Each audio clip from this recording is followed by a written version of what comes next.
No programa Saber Direito desta semana, o professor Marcelo Holanda vai falar sobre violência doméstica e as relações de poder, embasadas por argumentações jurídicas e hermenêuticas.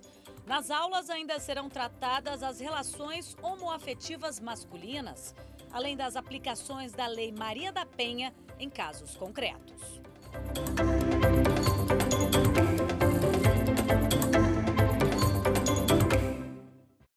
Olá a todos e todas, sejam mais uma vez muito bem-vindos e bem-vindas.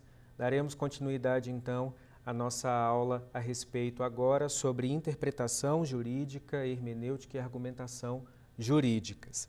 Interessante considerar que todos os conceitos que eu tenho trazido e abordado desde a aula anterior, eles são constitutivos deste livro, A Aplicabilidade da Lei Maria da Penha para Casais Homoafetivos Masculinos, que se trata de uma pesquisa empírica que eu realizei no ano de 2013 e publiquei no ano de 2015.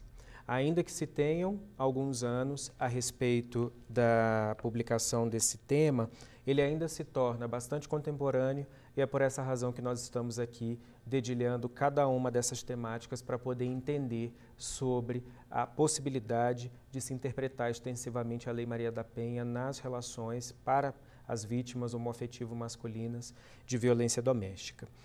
Essa segunda aula será tratada, portanto, como já havia mencionado, sobre hermenêutica e argumentação jurídicas, e é interessante, depois de termos entendido que a violência não tem apenas uma única forma de manifestação, de que existe um sujeito que padroniza quem tem privilégios em relação a ser mais suscetíveis a violências que outras pessoas, que outras configurações, assim como as manifestações que ocorrem das violências, elas se dão de modos bastante diversificados, inclusive utilizamos a metáfora do iceberg na aula anterior, é o momento de passarmos a compreender como que essa técnica, essa ferramenta da hermenêutica jurídica e da argumentação jurídica são importantes para nós compreendermos de fato um olhar que deve ser direcionado para a legislação, não somente a Lei Maria da Penha, que nós estamos tratando, nem também a Constituição Federal, que é o nosso suporte, mas a qualquer legislação, a qualquer norma, a qualquer regra jurídica do nosso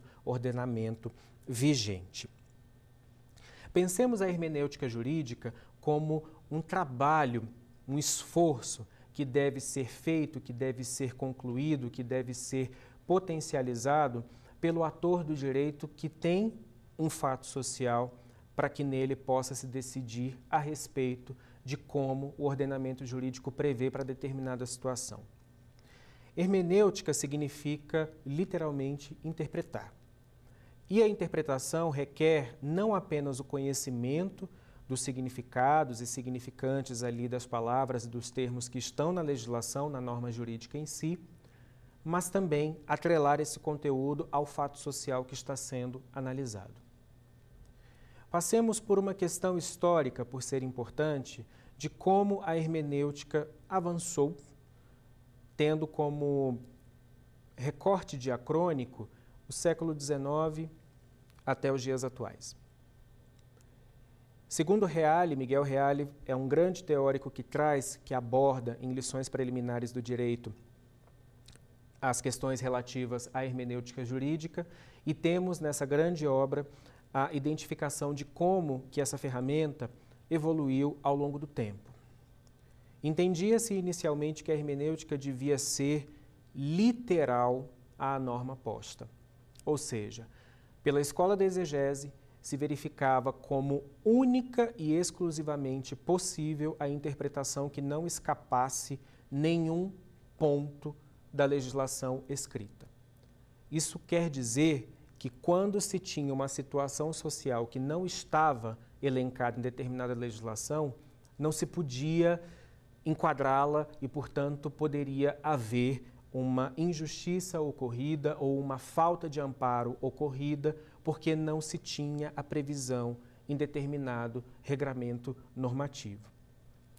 Como sabemos, manter a interpretação adstrita tão somente à regra jurídica, à norma jurídica, em seu conteúdo que está ali posto, formalizado, significa por óbvio, deixar que situações que não estejam elencadas, e a vida social tem o seu dinamismo, ainda que se tenha esse esforço de apor em determinadas normas jurídicas todas as situações humanas, isso é impossível. Situações que não estivessem ali descritas eram não solucionadas simplesmente por não haver resolução para aquele caso, utilizando a escola da exegese. Essa escola, bastante tradicional, bastante formalista, tem o seu valor, porque foi a partir dela que se percebeu que o ordenamento, com as suas formalidades, com as suas formalizações, tem condições de permitir garantia de direitos e também de apor deveres, mas peca no sentido de que determinado fato que não esteja previsto, expresso, não tenha a solução adequada ou seja simplesmente marginalizado por não haver a previsão em si. Após, é importante nós percebermos que, ao longo desse tempo, nós chegamos a vários extremos. Aqui eu vou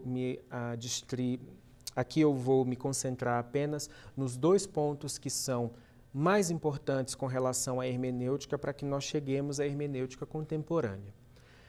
A escola da exegese seria a mais tradicional e a mais cerrada, no sentido de que não havia possibilidade ao intérprete de escapar do conteúdo normativo que estivesse estritamente expresso. E nós temos o extremo oposto, que é a escola do direito livre. A escola do direito livre, como o nome sugere, indica um grau de liberdade máximo para o intérprete, a ponto de, inclusive, permitir que inovações legislativas surgissem da interpretação que estava sendo feita. Ou seja, temos, então, um extremo que não permite nenhum tipo de avanço que não esteja ali expresso como possível, e temos, diametralmente oposto a essa função, a essa interpretação, uma escola que permitiu uma liberdade sem amarras. Sabemos que os 2 extremos comportam problemas.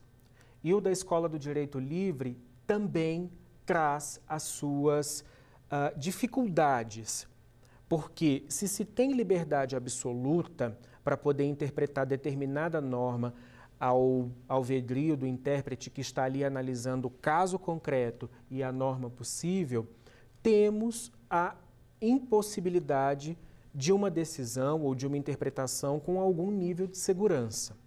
Isso significa dizer que poderia incorrer para a mesma situação interpretações distintas, exatamente porque, com base nessa liberdade do intérprete, poderiam surgir decisões, soluções diferentes para casos considerados similares, ou seja, a falta de segurança jurídica na escola do direito livre é algo que podemos perceber com um pouco mais de tranquilidade, exatamente porque não existe um limite até onde o intérprete pode seguir.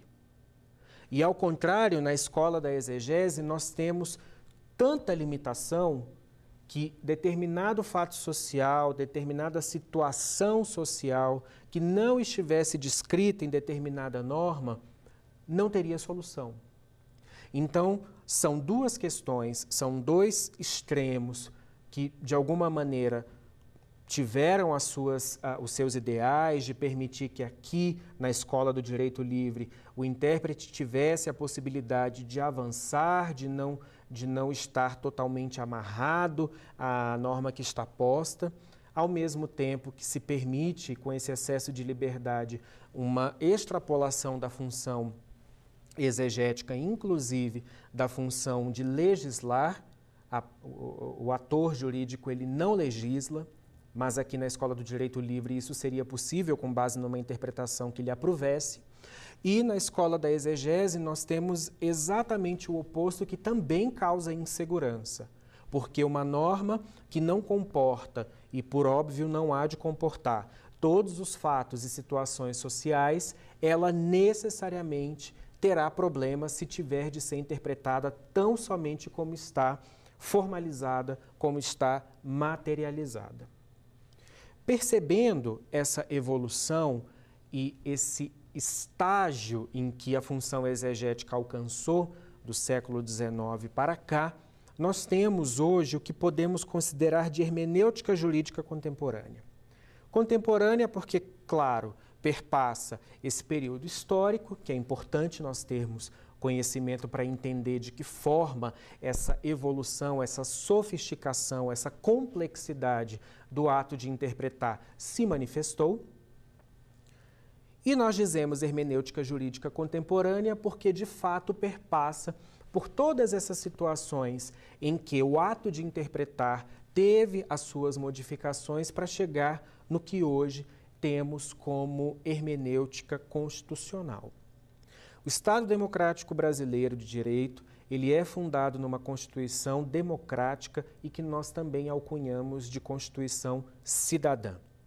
Constituição cidadã indica que, por meio de princípios e por meio de garantias e direitos fundamentais, se idealiza uma sociedade em que todos e todas possam ter suas liberdades, suas garantias, seus direitos e também os seus deveres pautados na ordem democrática.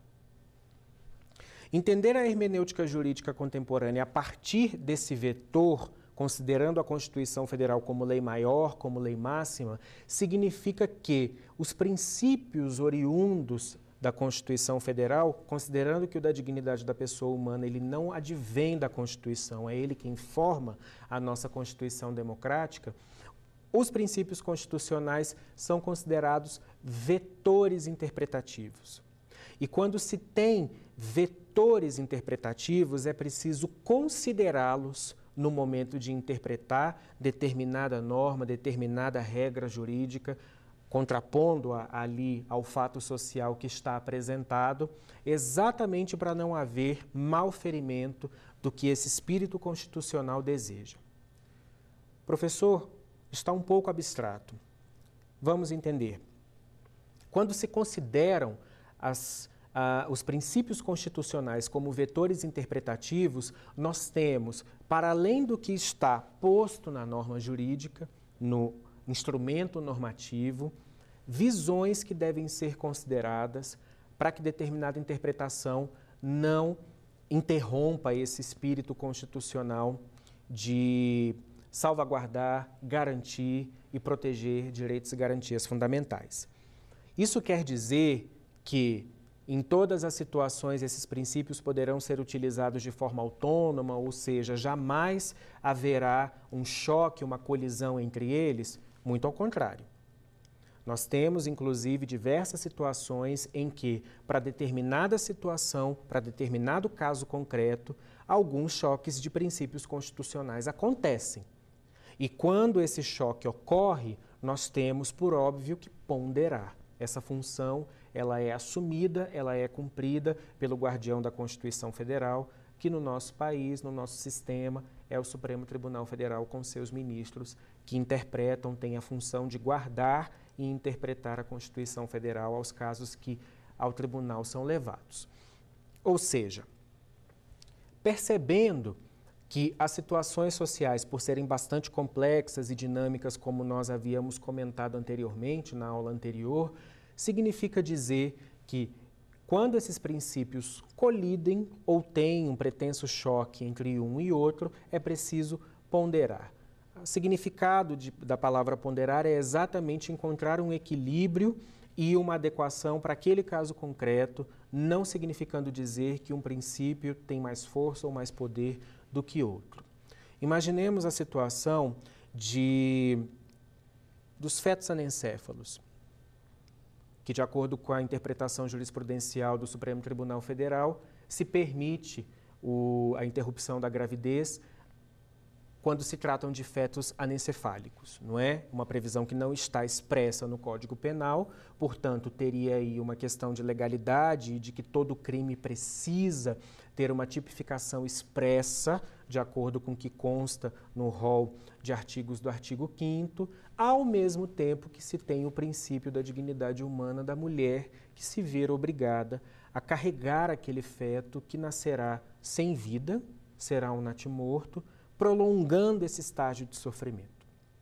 Esse exemplo nos traz a complexidade que existe em todos os casos sociais, certo? Alguns com maior, outros com menor, mas todos com interesses bastante sensíveis. Vejam que nesse caso específico, questões de ordem religiosa, questões de ordem de gênero, questões de ordem legislativa, questões de ordem principiológica foram todos avultados, foram questões todas que se levantaram a partir desse caso concreto. Observando esse exemplo dos fetos anencefálicos, é possível enxergar de modo inclusive bastante nítido que alguns princípios colidem entre si. E por decisão do guardião da Constituição Federal, Supremo Tribunal Federal, se entendeu que a ponderação que esse caso merecia era de salvaguardar e de garantir os direitos da mulher, que se via ali numa situação de prolongar o sofrimento para, no momento do nascimento do feto, ele não vir com vida, ele estar sem vida. Tendo esse exemplo como norte elucidativo, passamos a entender que os princípios constitucionais, eles seguem, eles direcionam, eles encaminham uma possibilidade interpretativa que muitas vezes a norma escrita não nos traz. Ou seja, considerar os princípios constitucionais como vetores é como indicadores, é como permitir que uma lupa seja aposta na visão do intérprete para poder enxergar o que não é possível observar, verificar ali no topo da norma colocada. Perceber essa hermenêutica jurídica de modo contemporâneo, e aqui eu vou me valer da contribuição de Inocêncio Mártires Coelho, é perceber que novas leituras podem ser feitas a partir de uma norma que já está consolidada. Professor, é dizer então que é possível atribuir a hermenêutica contemporânea à escola do direito livre? Não, porque nós temos uma limitação. Há um limite que é imposto ao intérprete jurídico que vem tanto da Constituição Federal, com base nos princípios que estão ali apostos, com base na normatividade que é empregada de modo constitucional para essa configuração de ordenamento jurídico que nós temos hoje, como Estado democrático de direito, e também a limitação que é trazida pela norma. No entanto, não significa dizer que a norma jurídica posta do jeito que está jamais terá uma interpretação distinta, porque os casos, os fatos sociais, como eu insisto em dizer, eles têm a sua dinamicidade e se apresentam em momentos diferentes de modo complexo. Percebendo essa complexidade do que se pode apresentar, trazemos para o nosso tema a questão da violência doméstica nas relações homoafetivo masculinas. Podemos pensar à primeira vista de que existe aí uma questão de gênero que é muito bem empregada, a ponto de que um determinado setor da sociedade compreende que esses casais não constituem família. Temos a questão da preservação dos direitos sexuais, que é algo inato a qualquer ser humano, todos têm o direito de exercê-lo plenamente, sem que com isso se tenha a impressão de que é possível tolher o do outro ou regrar o do outro, ou mesmo cometer ações que sejam consideradas ilícitas ou criminosas com base nessa garantia de proteção do direito à sexualidade.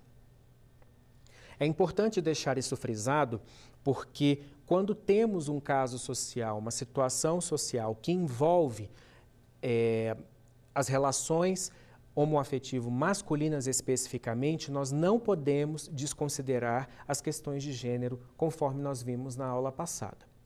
Existe um roteiro, existe uma hierarquia, que ela é posta, ela é visível por algumas ações quando nós passamos a percebê-la, e isso impacta, por óbvio, quando uma situação envolvendo agressões e violações a direitos de um parceiro numa relação homoafetivo masculina com a violência doméstica, nós precisamos considerar essas peculiaridades. É aí que nós passamos a entender que a hermenêutica jurídica comporta uma interpretação extensiva, que, segundo Reale, significa um esforço do intérprete de utilizar uma norma existente para poder suprir, para poder decidir, para poder suplantar uma violação que esteja acontecendo, ainda que dentro dela, dessa norma, não haja uma especificação que o legislador deveria ter incluído e não incluiu. Ora, pensando a interpretação extensiva como esse esforço do intérprete, do hermeneuta jurídico, nós temos a consideração de que, em se tratando, nesse caso específico que nós estamos estudando, de violência doméstica nas relações homoafetivo masculinas, existe no ordenamento uma lei que coíbe a violência doméstica. Ela tem um pano de fundo diferenciado, ela surgiu diante de uma necessidade que nós vamos ter oportunidade para poder explicar na aula seguinte, mas é uma lei que tem como finalidade social extirpar a violência doméstica. E se nós temos uma legislação com essa finalidade tende a atingir toda e qualquer configuração familiar, inclusive as homoafetivo masculinas. Professor, mas nós teremos então que avançar para a explicação sobre quais os conceitos de família, quais os tipos de família.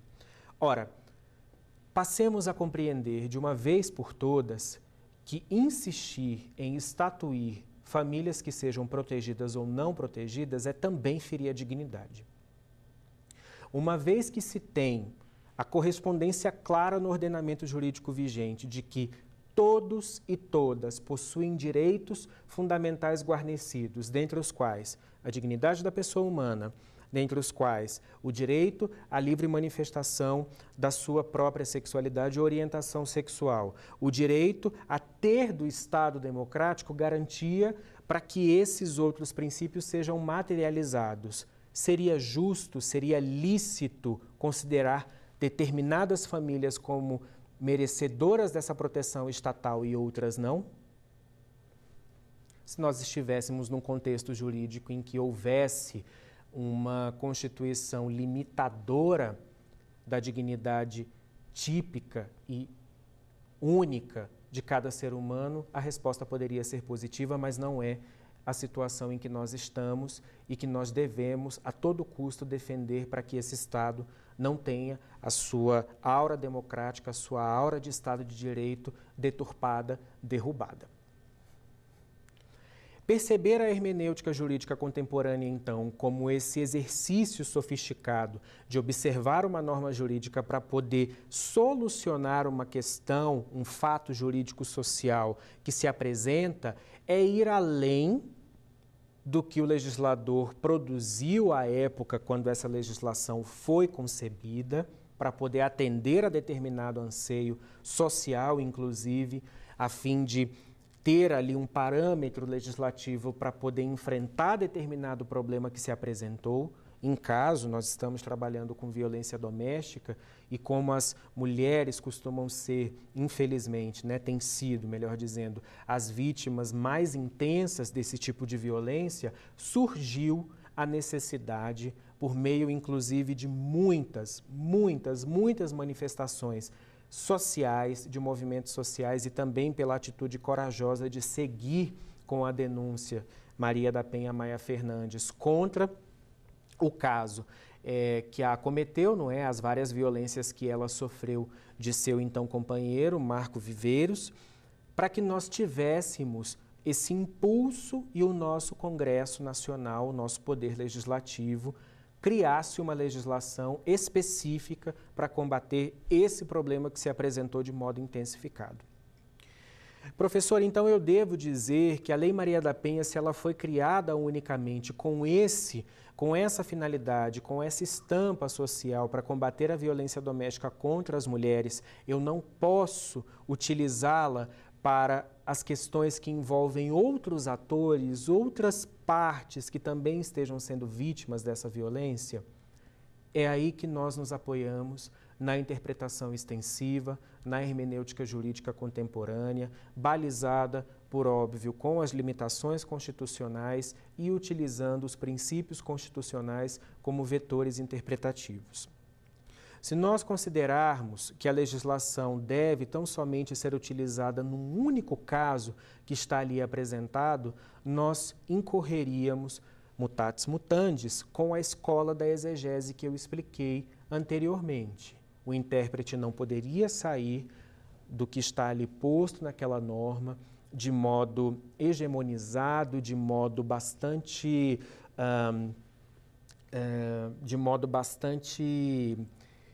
preso ao que está ali no conteúdo normativo, e isso exatamente incorreria, por óbvio, numa impossibilidade de solucionar uma questão social que é apresentada ao Poder Judiciário, é apresentada ao direito para poder ter uma solução encontrada no ordenamento jurídico para poder solucionar determinado fato, e nós incorreríamos naquela situação em que determinado grupo poderia se valer dessa legislação para ter seu direito guarnecido, aqui no caso, para que se obtivesse, não é, a vítima de violência doméstica, um amparo do Estado para poder se ver livre dessa situação que a está acometendo.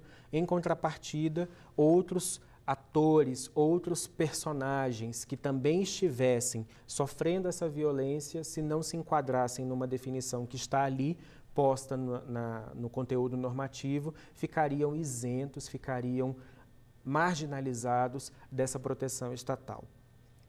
E não é o que nós queremos, não é o que se espera, não é o que a finalidade social nos obriga a seguir de modo mais aprofundado.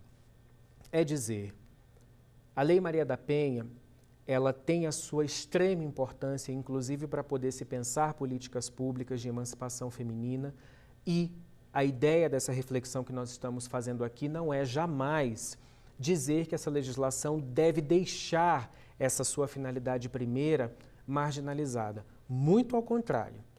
É por haver esse espaço em que se pode, a partir de uma legislação, discutir tipos, configurações familiares, se pode discutir políticas públicas direcionadas às mulheres, sejam elas vítimas de violência ou não. Discutir políticas públicas para poder se pensar as masculinidades que são consideradas tóxicas, nocivas, ou seja, conscientizar o agressor a respeito do ato que ele está cometendo, conscientizar o agressor a respeito dessa estrutura social em que, de um modo quase naturalizado, se compreende que a mulher é objeto de posse. Vejam, essas variadas ramificações que uma legislação é capaz de produzir nos faz pensar que ela tem também incidência e toques em variadas questões, em variadas situações sociais, e não poderia ser diferente com relação aos casos de violência doméstica nas relações homoafetivo masculinas. É importante salientar que, conforme observamos, esses casos envolvendo violência doméstica nas relações homoafetivo-masculinas precisam, necessitam, indicam que o Estado precisa intervir de modo a impedir que essas ocorrências aconteçam ou se tornem comuns. Ou seja, é por meio dessa interpretação extensiva que nós temos o apoio de uma base legislativa, no caso a Lei Maria da Penha, e os princípios constitucionais, por óbvio, como vetores de interpretação, para poder se observar o nível de alcance que essa lei, no caso a Lei Maria da Penha, pode ter a essas situações que porventura se apresentam. Pensando os princípios constitucionais como vetores de interpretação, essas bússolas nos indicam o caminho para que nós tenhamos uma decisão constitucionalmente legal, que nós tenhamos uma decisão que seja pautada nos princípios que regem o ordenamento jurídico brasileiro e também são facilitadoras ou são lupas, como eu usei de metáfora anteriormente, para poder permitir que o intérprete enxergue algo que não esteja ali na superfície da legislação. É interessante essa metáfora de perceber a norma jurídica como um corpo que esconde dentro de si outras possibilidades e que essas possibilidades não são ilimitadas. Por óbvio, quando a gente considera que a Lei Maria da Penha, nesse caso específico que estamos trabalhando, deve se restringir somente à mulher vítima de violência doméstica, necessariamente, quando se afirma essa única possibilidade, desconsideramos as outras possíveis, ou seja, outras vítimas que tenham configuração de gênero diferente. Outro ponto importante, essa legislação, como eu havia dito anteriormente, ela trouxe para o ordenamento jurídico o primeiro enclave, a primeira semente de que existem várias configurações familiares. É que no artigo 5º da Lei Maria da Penha se considera que a mulher homoafetiva que esteja sendo vítima de violência doméstica também merece o respaldo legal. E, por óbvio, nessa situação colocada, a mulher que agride, ela pode ser condenada com base na Lei Maria da Penha.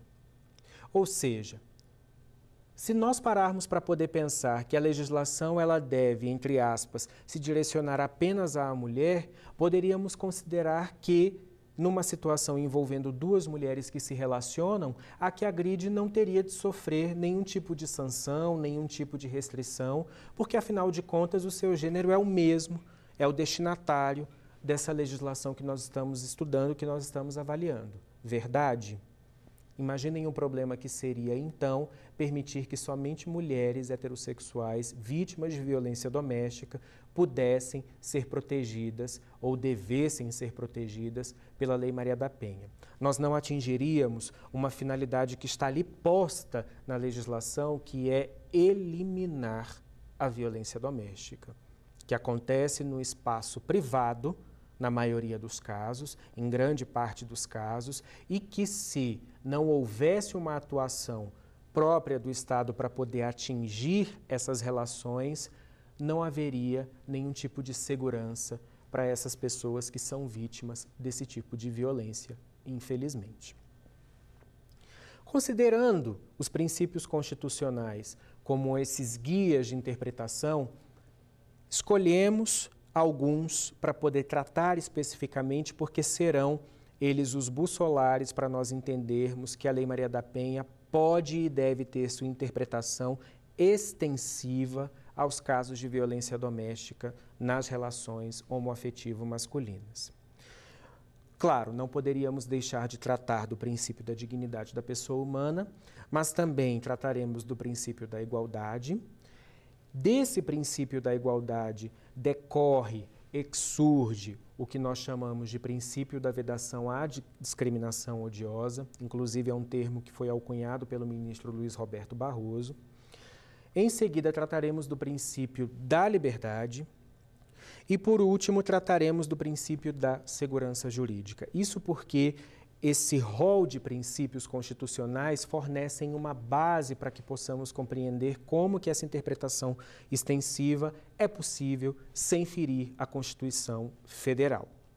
Lembrando que essa limitação, ela não existia na escola do direito livre e era extrema na escola da exegese. Ou seja, as interpretações elas tinham fluxos muito distintos em que, em uma, não se podia atravessar nada que estivesse fora do plano normativo, e na escola do direito livre nós tínhamos a possibilidade de que a interpretação inclusive extrapolasse o poder constituído, que é típico do judiciário, avançando para a possibilidade de criação legislativa, o que não coadunaria também com o princípio da separação dos poderes, que, como nós sabemos, é basilar no nosso sistema jurídico vigente.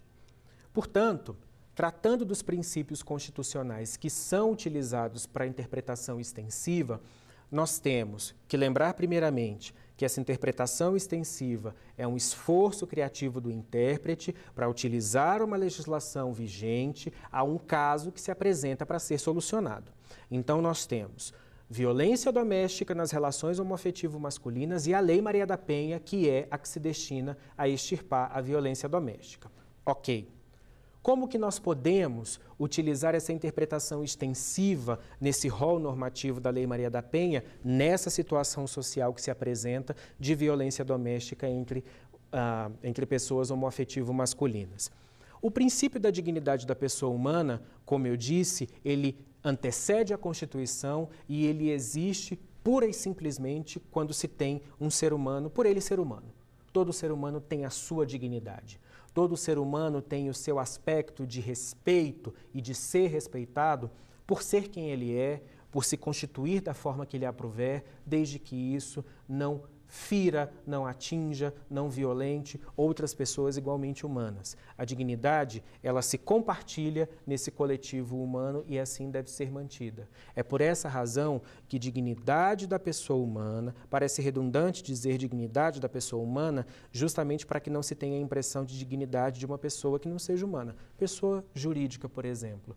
Estudantes de direito vão saber que existe diferença entre essas configurações de personalidade. Mas tratando de dignidade da pessoa humana, nós temos algo que é inato de cada ser humano, ou seja, o seu direito de ser e estar com qualidade. Não apenas de existir por existir, mas de existir com dignidade. Considerando esse princípio que é nodal e é o principal, ou seja, é o que atravessa todas as pontes de não utilização dessa legislação que nós estamos utilizando nesses casos sociais que nós estamos avaliando, a dignidade da pessoa humana, ela se conjuga com o princípio da igualdade. O princípio da igualdade, muito além de ser apenas aquele de que você permite condições de igualdade de uma forma homogênea, não é assim. É tanto que o conceito clássico que está lá em José Afonso da Silva é exatamente igualar os iguais na medida de sua igualdade e desigualar os desiguais na medida de sua desigualdade para se atingir a igualdade material, que vai além da igualdade formal, que é essa que está inscrita na legislação. A igualdade, ela tem o papel de verificar que as pessoas nem sempre detêm as mesmas condições para se apresentarem, para se defenderem, para terem suas garantias guarnecidas, seus direitos ali também previstos. Ou seja, quando se tem a possibilidade de desigualar na medida da sua desigualdade para poder equilibrar esse jogo em que pessoas não estão no mesmo patamar, nós, na verdade, estamos atingindo a igualdade em si. Um exemplo, pensemos nas ações afirmativas de cotas para pessoas negras para ingresso no ensino superior. Não resta a menor dúvida de que temos sim uma dívida histórica pelos anos de escravidão que acometeram o nosso país, essa característica colonial que hoje está travestida de outro modo, mas que continua segregando pessoas negras em função de sua raça. Quando se tem uma legislação que aparentemente discrimina, alguns autores usam o termo discriminação positiva, me parece muito falho. Eu costumo dizer que, na verdade, não se trata de discriminação, mas de reparação. Nós temos, nessa situação em específico, considerando esse exemplo que nós estamos trabalhando, do ingresso no ensino superior por pessoas que sejam negras, né, por meio das cotas, isso significa, em verdade, possibilitar a essas pessoas que, nesse contexto que nós estamos vivendo, estão marginalizadas, estão periferizadas, o ingresso a um espaço que também é legítimo delas. Pensemos no contexto da Universidade de Brasília, que até o início dos anos 2000 era majoritariamente branca. Porque as pessoas que ali ingressavam tinham condições, não apenas econômicas, não é? Porque uma pessoa branca jamais sentirá quais são as dores que são oriundas de quem veste a pele preta. Nós tínhamos ali uma universidade que não abria espaço para a diversidade. E as ações afirmativas vieram exatamente para poder suprir essa lacuna, consertar esse problema, e ainda que ela gere muitas críticas, a ideia de uma ação afirmativa é que ela não seja eterna, ela não seja colocada no plano temporal como algo que nunca vai acabar. Muito ao contrário, a ação afirmativa se faz válida enquanto a reparação não acontecer. Uma vez que essa reparação acontece, uma vez que se tem, nesse exemplo em concreto, um acesso, um ingresso ao ensino superior de modo igualitário, ela perde a razão de existir.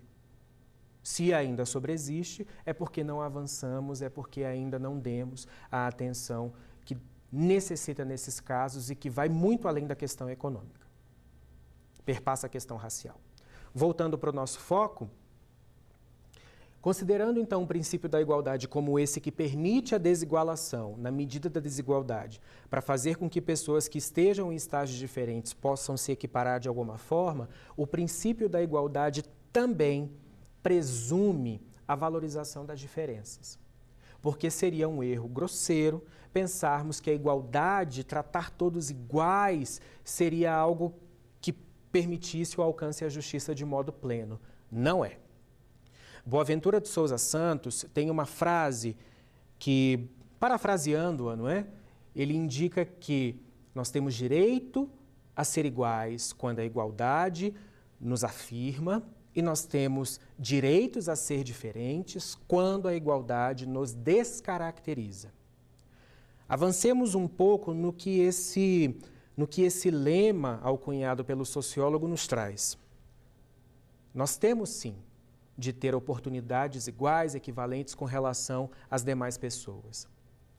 No momento que essa igualdade fragiliza, retira o meu direito a ser diferente e a ser respeitado como tal, essa igualdade não é benéfica.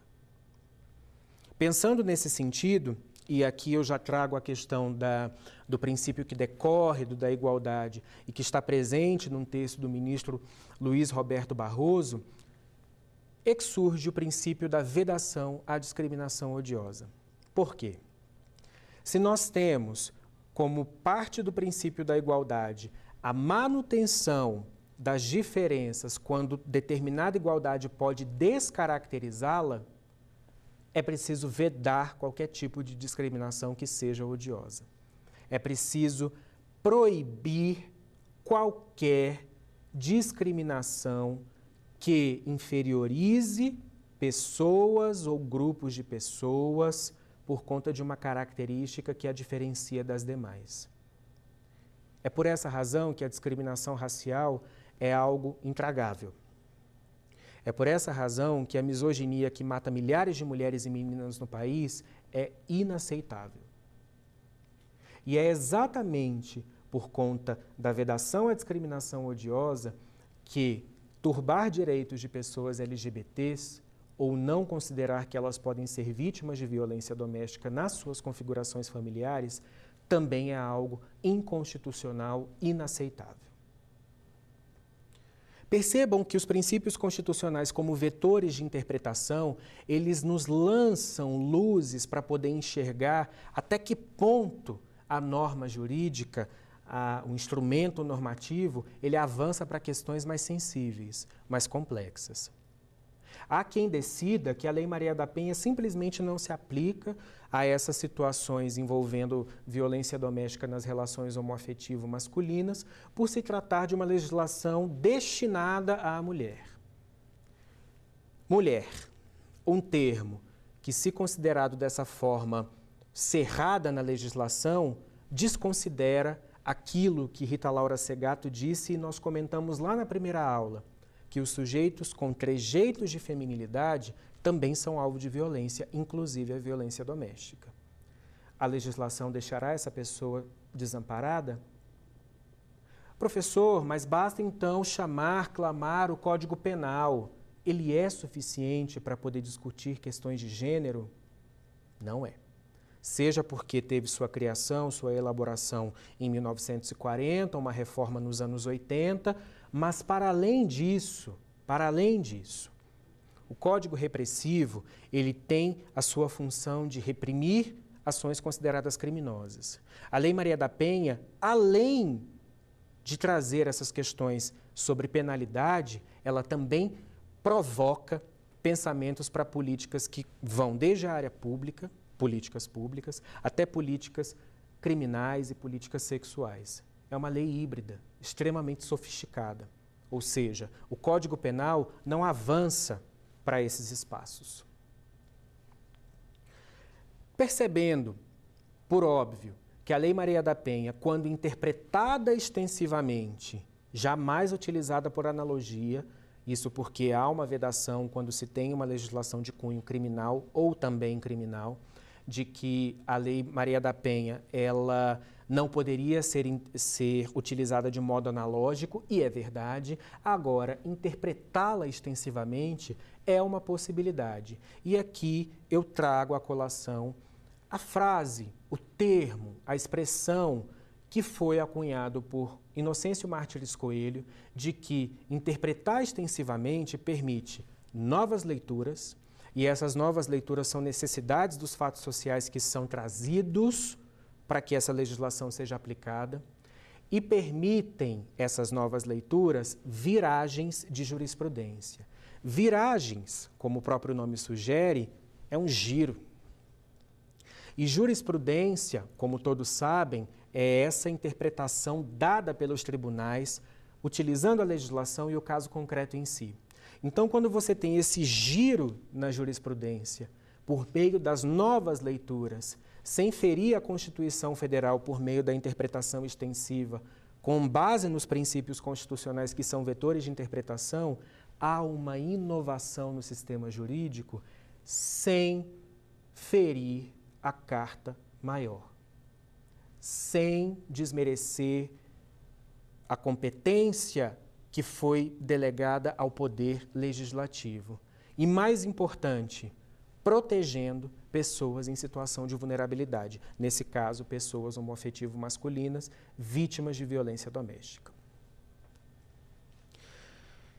Por óbvio, nós chegamos a uma parte da aula em que nós consideramos e que nós vimos questões relativas à interpretação jurídica.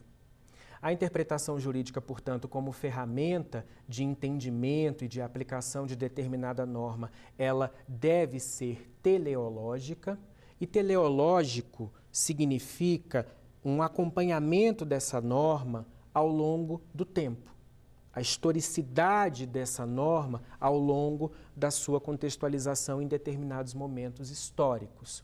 É por isso que, quando tratamos da interpretação da Lei Maria da Penha, ainda que ela tenha sido criada em um contexto diferenciado e promulgada em 2006, para situações que sejam contemporâneas, posteriores a ela, e envolvendo vítimas homoafetivo masculinas de violência doméstica, não se está cometendo uma ilegalidade, uma inconstitucionalidade. Os princípios constitucionais comprovam de que, para além de permitir ao intérprete essa possibilidade de uma criatividade relacionada à norma e ao fato social trazido, é uma obrigação. As normas, quando são interpretadas sem considerar esse arcabouço principiológico, axiomático que nós temos no nosso ordenamento, se torna uma interpretação vazia, que cumpre tabela, que não resolve uma questão social e muito menos parte para um pressuposto de que determinada mudança benéfica à sociedade, viver sem discriminação é um privilégio, é um desejo, isso ficaria barrado. Considerando, portanto, que nossa aula tratou especificamente da hermenêutica e da argumentação jurídicas, tivemos a oportunidade de conhecer essa técnica, explanada como interpretação extensiva, aplicável à Lei Maria da Penha e às situações que envolvem violência doméstica nas relações homoafetivo masculinas. Verificamos os princípios constitucionais, alguns eleitos, pincelados, para que nós pudéssemos verificá-los como vetores de interpretação, como nortes interpretativos. E chegamos à conclusão de que essa interpretação jurídica, observando também esse acompanhamento histórico que vai da escola da exegese à escola do direito livre, de que a interpretação jurídica ela deve ser teleológica.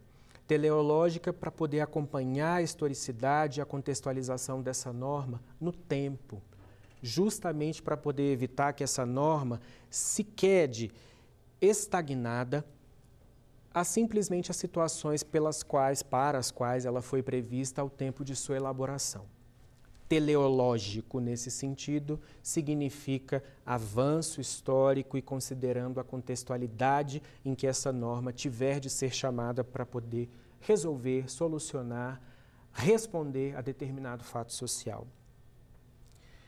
Princípios constitucionais como vetores de interpretação, mais uma vez, e apenas para fixarmos, são, então, esses nortes interpretativos, esses guias e essas lupas que permitem aos intérpretes enxergar para além da superfície da norma, sem desrespeitar a Constituição Federal, sem malferir a Carta Maior.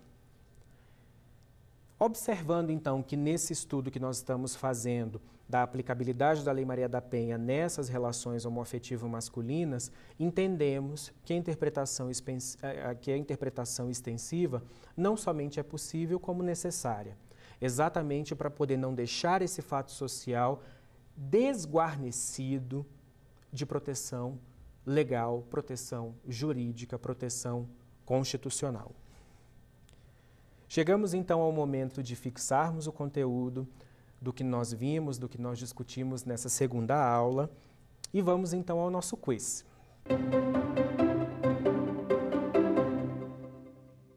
Pergunta número 1. A interpretação jurídica em sua complexidade exige do ator intérprete jurídico a fixação na literalidade da lei ou da norma, a permissão de interpretação jurídica de modo totalmente livre, a impossibilidade de inovações hermenêuticas, a necessidade de conhecer a lei e norma em sua inteireza, inclusive seu fim social, para interpretá-la teleologicamente. Resposta correta, letra D. A necessidade de conhecer a lei e norma em sua inteireza, inclusive seu fim social, para interpretá-la teleologicamente. Como vimos, se nós temos uma fixação apenas na literalidade da norma, como diz a alternativa A, ou quando se tem a total liberdade do intérprete, como na alternativa B, nós vamos naqueles dois extremos que vimos da escola da exegese à escola do direito livre. Também não é a alternativa C, a impossibilidade de inovações hermenêuticas, exatamente por serem as novas leituras, as viragens de jurisprudência, o giro nas interpretações possível por conta dessas leituras interpretativas novas que estão sendo feitas. Vamos para o nosso segundo quiz.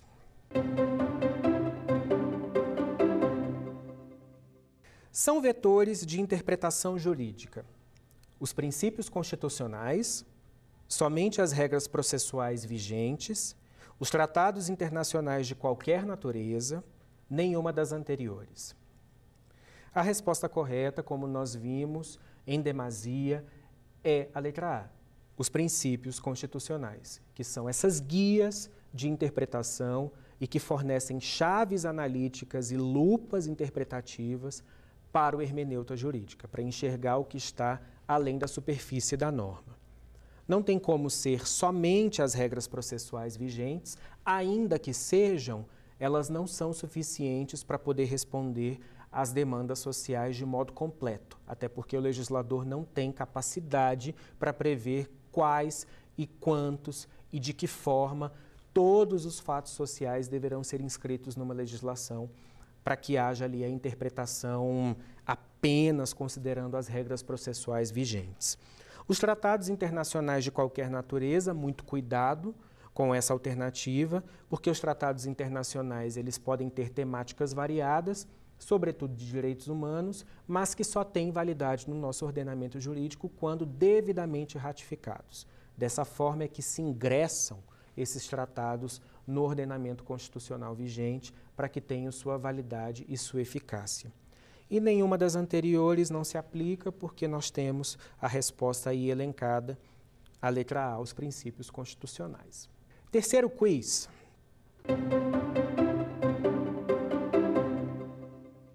Decorre do princípio da igualdade o princípio da liberdade absoluta, o princípio da livre iniciativa, a proibição de manifestação das diferenças sexuais, o reconhecimento das diferenças e o princípio da vedação à discriminação odiosa. Resposta correta, letra D. Tratamos, então, de que decorre do princípio da igualdade o princípio da vedação à discriminação odiosa, de modo que as diferenças elas são contempladas, elas jamais podem ser utilizadas como subterfúgio para poder renegar direitos e bloquear liberdades das pessoas que não tenham, que não sigam um padrão hegemônico.